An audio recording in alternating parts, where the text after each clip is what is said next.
might be helpful to answer or to define the term emotional intelligence. The word smart obviously does not mean intellect. It relates to your EQ, not your IQ.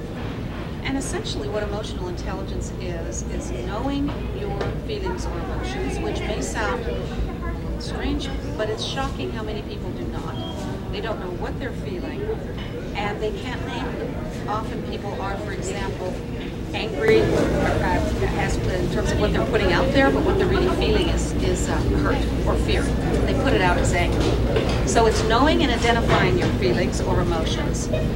But more importantly, or equally importantly, it's identifying and knowing the emotions of your partner, reading them and responding to them appropriately. And that's one of the most important aspects of emotional intelligence, is being able to be compassionate and empathetic with your partner.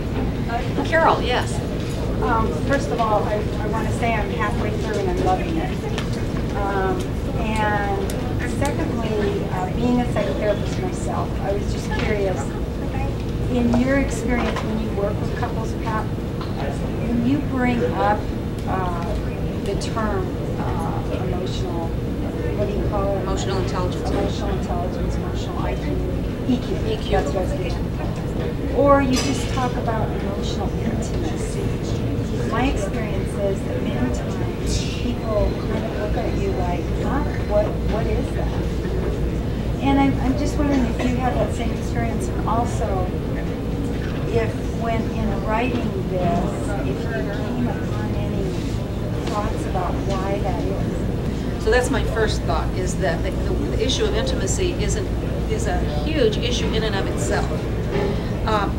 As far as emotional intelligence, I don't use it up front per se. I kind of come in the back door with it, and by that I mean when I'm working with couples, as an issue comes up, let's say they're not listening, she says, he doesn't listen to me, or he says, she never listens to me. We talk about attunement and tuning in, and when you tune in, you're going, what do?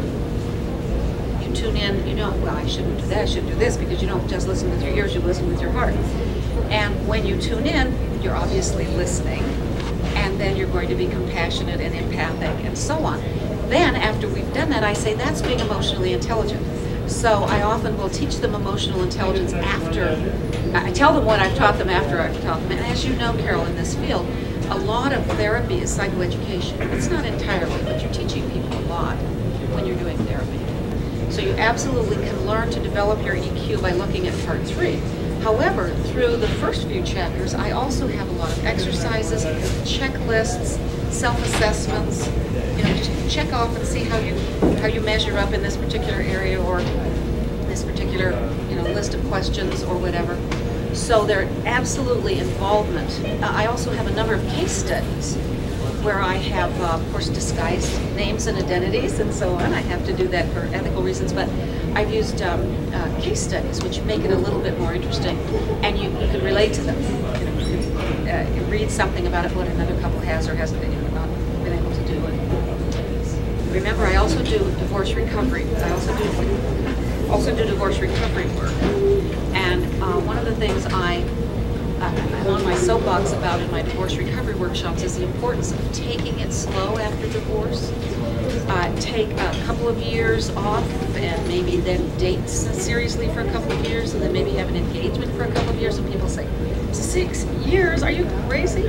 No. Some people actually do that. There's a couple here today that has been engaged for 4 years, and they dated before that. And I say, yes, okay. Now, to answer the question, during the time that you are not married and maybe even not dating but interested in wanting to be someday, you can learn this stuff, and then the smart person, and I don't mean EQ smart, I mean intelligence, will find someone else who has EQ. This doesn't work unless you're both working at it, and that's extremely important. Both of you have to be emotionally intelligent in order for this to work. A relationship that doesn't have EQ on both sides it's possible, but it's just a lot harder. And unless you're willing to learn from each other, it's a real struggle. So, yes, learn this and then find a partner who also has it or is willing to learn it. So we refer to chapters and say, wow, Meg, you want to look at that. So, and it works really well for that. So, thank you. don't you think? Yeah, oh heavens, yes, oh yeah. Someone, I don't know if it was when we were here earlier today or at the door greeting people, but someone said something about, can it be used just in general areas of your life that aren't related to couples? And the answer is absolutely. It may be the workplace, which, as I said, is where it's been used, or it may be in schools where it's been used, but just in life in general. Don't we all need to listen to people in life in general?